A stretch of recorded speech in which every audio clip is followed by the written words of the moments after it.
अस्सलाम वालेकुम students, how are you all. I hope कि आप सब ठीक ठाक होंगे। आज हम डिस्कस करने जा रहे हैं MTH 633 का जो फाइनल टर्म का अभी करंट पेपर हुआ है। तो उसमें ज़्यादा MCQs के बारे में जो स्टूडेंट ने बताया है कि वो MCQs ज़्यादा जो थे वो पास्ट पेपर में थे और लेक्चर की स्लाइड्स में से थे। नेक्स्ट आपके पास शॉर्ट क्वेश्चन आते हैं 4 शॉर्ट क्वेश्चन से, और उसमें फर्स्ट शॉर्ट क्वेश्चन था कि difference between homomorphism and isomorphism. Homomorphism क्या है कि homomorphism is a function F G into H that preserve the group operation. ठीक है, ऐसा फंक्शन है जो कि प्रिजर्व करता है ग्रुप ऑपरेशन। जब हम अप्लाई करते हैं एफ ए बी पे, तो एफ फंक्शन ए पे अलग अप्लाई करें, एफ बी पे अलग अप्लाई करके बाद में मल्टीप्लाई करें तो आंसर क्या आता है हमारे पास, सेम आता है। अब हमारे पास नेक्स्ट पे क्या बताया, it does not have to be 1 to 1 और ऑन टू। इसको ये ज़रूरी नहीं है कि ये 1 to 1 भी हो और ऑन टू भी हो, मतलब कि इसमें ये कंडीशन नहीं है। नेक्स्ट अगर आइसोमॉर्फिज्म को देखें तो आइसोमॉर्फिज्म में हमारे पास क्या है, N isomorphism is a homomorphism that both 1 to 1 injective और ऑन टू सब्जेक्टिव। 1 to 1 को इंजेक्टिव कहते हैं बेसिकली, और ऑन टू फंक्शन को सब्जेक्टिव कहते हैं। तो क्या है कि ये जो है आइसोमॉर्फिज्म में 1 to 1 भी फंक्शन होना चाहिए और फंक्शन को क्या होना चाहिए, ऑन टू भी होना चाहिए। If isomorphism exist then two groups have the same algebraic structure. अगर आइसोमॉर्फिज्म जो है वो एग्जिस्ट करता है तो आपके पास जो अलजेब्रिक एक्सप्रेशन होगा ना वो सेम अलजेब्रिक एक्सप्रेशन होगा। इसके अंदर मेन डिफरेंस हम देख लेते हैं। तो डिफरेंस क्या आता है कि होमोमॉर्फिज्म प्रिजर्व ऑपरेशन करता है और आइसोमॉर्फिज्म में भी प्रिजर्व ऑपरेशन ही होता है। नेक्स्ट इसमें होता है may not be bijective, always bijective, और ग्रुप्स में है मे बी डिफरेंट और ग्रुप स्ट्रक्चरली आइडेंटिकल। तो इसमें क्या आता है कि जो होमोमॉर्फिज्म में बाइजेक्टिव हो ना हो इससे इतना ज़रूरी नहीं है, लेकिन आइसोमॉर्फिज्म में हमेशा बाइजेक्टिव होना चाहिए। दैन ग्रुप्स में नॉट बी डिफरेंट और ग्रुप्स आर स्ट्रक्चरली आइडेंटिकल, मतलब कि ग्रुप्स डिफरेंट हो सकते हैं लेकिन इसके लिए क्या होने चाहिए, आइडेंटिकल होने चाहिए। नेक्स्ट आपके पास क्वेश्चन था show that the function on Z12 is not simple. ये शो करें कि ये फंक्शन जो है वो सिंपल नहीं है। अब इसको शो करने के लिए हमें क्या करना है, to show that function is not 1 to 1 to find two different elements having same image. हमने दो एलिमेंट्स दिए हैं जो कि जिनकी सेम इमेज है, f इंटू एक्स 2x है और मोड इसका क्या है 1 और 2।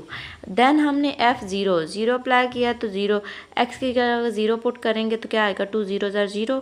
ठीक है, फिर हम 6 पुट करेंगे 2 6 क्या आ जाएगा 12।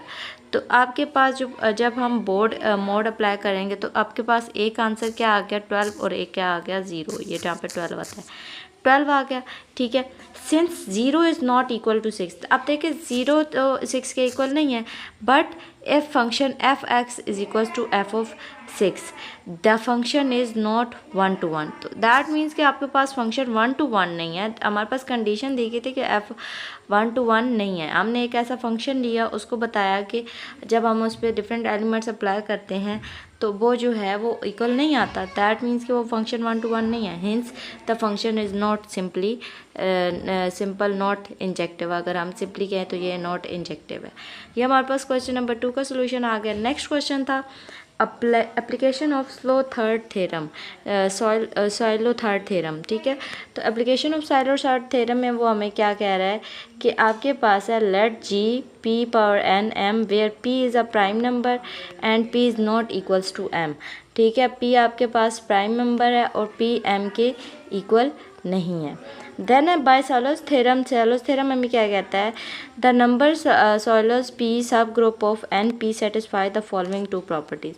ये जो नंबर है हमारे पास ये तब सेटिस्फाई करेगा थ्योरम को जब वो ये दो प्रॉपर्टीज़ को सेटिस्फाईगा। कौन सी प्रॉपर्टीज़ है, N P is equals to 1 mod of P और N P divided M.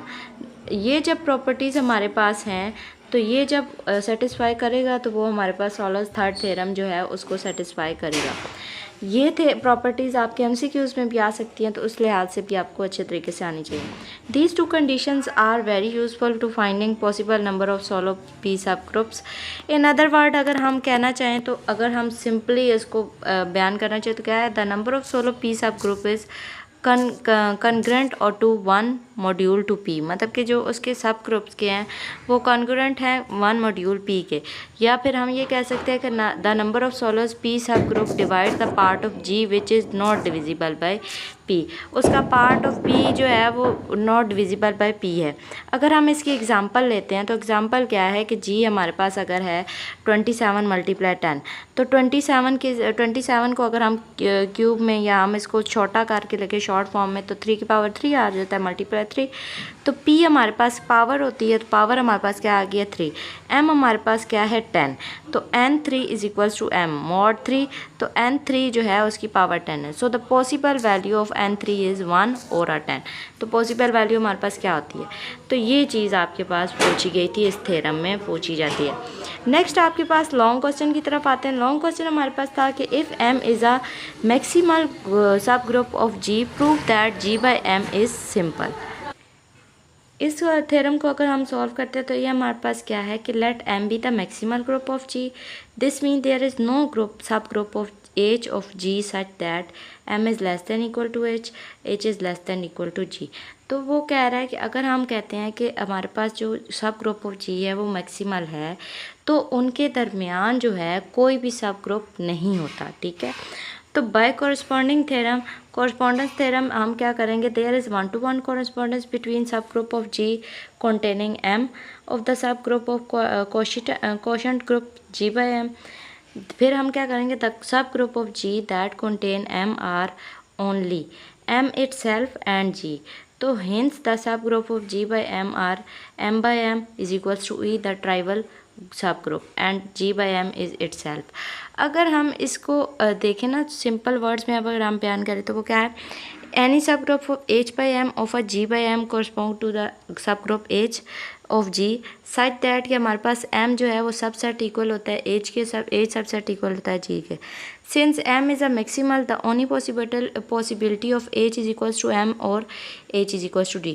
Possibility क्या है कि h हमारे पास इक्वल टू m है, तो वो क्या होगा, h भी h के g के भी इक्वल होगा। Therefore G M is no proper non trivial subgroup, hence G M is a simple group, ठीक है। इसको हम देख लिया। अब हम आते हैं नेक्स्ट क्वेश्चन की तरफ। तो आपके पास नेक्स्ट लॉन्ग क्वेश्चन जो था वो क्या था, prove that Z N positive is equivalent to the Z N by N Z plus has quotient subgroup और बाय द सब ग्रुप। अब ये आपके पास क्वेश्चन है, इसमें हमने क्या करना है, इंटीजर मोड n वाला ग्रुप है तो इंटीजर मोड वाले क्वोशंट ग्रुप के बराबर है, ये चीज़ हमने इसमें बतानी है। तो हमारे पास एन जी है, एन जी में ये क्या है कि ये जी का सब ग्रुप है और जी अबिलियन है, इसलिए हर सब ग्रुप में नॉर्मल होता है। जो जी अबिलियन है तो दैट मीन्स कि वो हर सब ग्रुप में नॉर्मल होगा। The quotient group is Z N is isomorphic. अब जो है आपके पास नेक्स्ट स्टेप क्या है कि स्टेप 2 में हम क्या करते हैं, जो हमने स्टेप 1 में हमने क्या कहा कि हमारे पास normal subgroup of G है।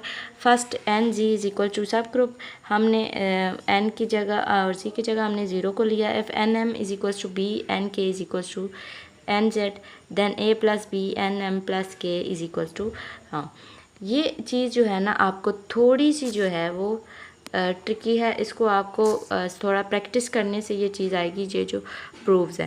फिर उसके बाद स्टेप 2 आपके पास क्या है, द सेट ऑफ ऑल को sets of Z and in Z is, आपके पास हाँ सबके को सेट जो होते हैं वो क्या होते हैं, इसके एलिमेंट्स होते हैं वो ए प्लस एन जेड एन जो है इन पे ऑपरेशन अप्लाई होता है प्लस वाला जो है।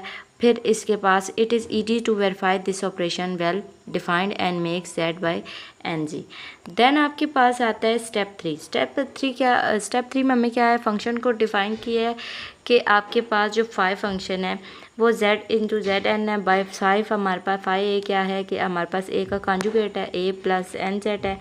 देन हमारे पास 5 is a homomorphism because 5a plus B N G जो है वो हमारे पास आया है, 5 अप्लाई करें। देन कर्नल ऑफ 5 इज़, आपके पास ये जो है आपने इसके ऊपर ये पूरा फंक्शन अप्लाई करना है। देन आपके पास जो है since every element of Z N has a preimage in ji.